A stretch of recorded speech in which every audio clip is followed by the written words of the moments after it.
Hi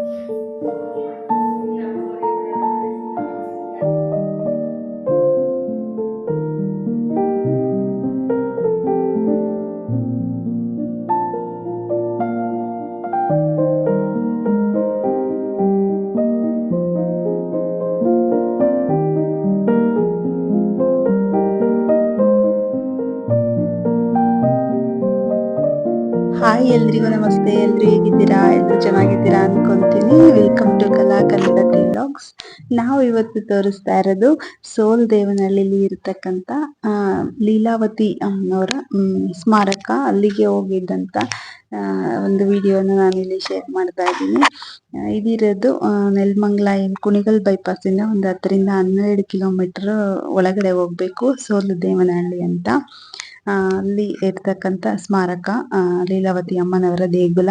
ತುಂಬಾ ಚೆನ್ನಾಗಿ ಸ್ಮಾರಕದ ನಿರ್ಮಾಣ ಆಗಿದೆ. ಇಲ್ಲಿ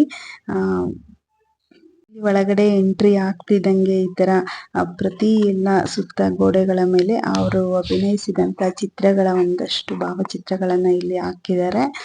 ಸುಮಾರಷ್ಟು ಚಿತ್ರಗಳನ್ನ ಇಲ್ಲಿ ಹಾಕೊಂಡಿದ್ದಾರೆ. ಅವರೇನು ಅಭಿನಯನ ಪ್ರಾರಂಭ ಮಾಡಿದ್ರು ಆ ಟೈಮಿಂದ ಹಿಡಿದು ಅವರ ಏನು ಕೊನೆ ಕಾಲಗಳವರೆಗೆ ಅಭಿನಯ ಮಾಡಿದ್ರು ಅಲ್ಲಿವರೆಗೂ ಕೂಡ ಅಭಿನಯಿಸಿದಂತ ಸಾಕಷ್ಟು ಸಿನಿಮಾಗಳ ಭಾವಚಿತ್ರಗಳನ್ನ ಇಲ್ಲಿ ಹಾಕಿದ್ದಾರೆ. ಜೊತೆಗೆ ಅಲ್ಲಿ ಬರ್ತಕ್ಕಂತ ಸ್ಮಾರಕನ ನೋಡ್ಲಿಕ್ಕೆ ಬರ್ತಕ್ಕಂಥ ಪ್ರತಿಯೊಬ್ಬರಿಗೂ ಕೂಡ ಅಲ್ಲಿ ಪ್ರಸಾದದ ವ್ಯವಸ್ಥೆ ಕೂಡ ಇದೆ. ತುಂಬಾ ಅಚ್ಚುಕಟ್ಟಾಗಿ ತುಂಬಾ ಚೆನ್ನಾಗಿ ಇಲ್ಲಿ ದೇಗುಲದ ನಿರ್ಮಾಣ ಆಗಿದೆ. ಜೊತೆಗೆ ಅಲ್ಲಿ ಎಷ್ಟೇ ಜನಗಳು ಬಂದ್ರು ಕೂಡ ನೀಟಾಗಿ ದರ್ಶನ ಮಾಡ್ಲಿಕ್ಕೆ ಅವಕಾಶ ಆಗೋ ತರ ಬಹಳ ವ್ಯವಸ್ಥಿತವಾಗಿ ಅಲ್ಲಿ ಅದನ್ನ ನಿರ್ಮಾಣ ಮಾಡಿದ್ದಾರೆ. ಸ್ಮಾರಕನ ನೋಡ್ಲಿಕ್ಕೆ ಕೂಡ ತುಂಬಾನೇ ಚೆನ್ನಾಗಿದೆ. ಕನ್ನಡ ಚಿತ್ರರಂಗದಲ್ಲಿ ಒಬ್ರು ಮೇರು ನಟಿಯಾಗಿ ಮೆರೆದಂತವರು ಲೀಲಾವತಿ ಅಮ್ಮನವರು.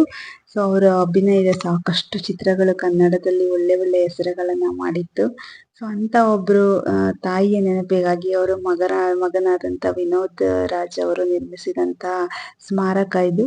ತುಂಬಾನೇ ದೈವಿಕ ಭಾವನೆಯಿಂದ ತುಂಬಾನೇ ಅಚ್ಚುಕಟ್ಟಾಗಿ ಈ ದೇಗುಲನ ನಿರ್ಮಾಣ ಮಾಡಿದ್ದಾರೆ. ನೋಡಿದ್ರೆ ತುಂಬಾನೇ ಮನಸ್ಸು ತುಂಬಿ ಬರೋ ತರ ಇದೆ.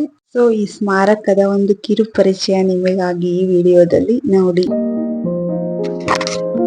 ಜೊತೆಗೆ ಯಾರೆಲ್ಲ ನನ್ನ ಚಾನಲ್ ಇನ್ನು ಸಬ್ಸ್ಕ್ರೈಬ್ ಮಾಡ್ಕೊಂಡಿಲ್ಲ ಪ್ಲೀಸ್ ಸಬ್ಸ್ಕ್ರೈಬ್ ಮಾಡ್ಕೊಂಡು ಒಂದು ಲೈಕ್ ಕೊಡೋದನ್ನ ಮರಿಬೇಡಿ. Thank you.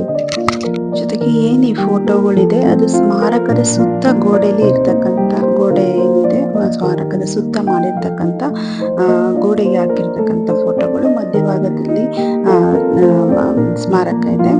ಸೊ ಇದು ಫಸ್ಟ್ ಹೊರಗಡೆಯಿಂದ ನೋಡ್ಕೊಂಡು ಆಮೇಲೆ ಒಳಗಡೆ ಎಂಟ್ರಿ ಆಗ್ತಾರೆ.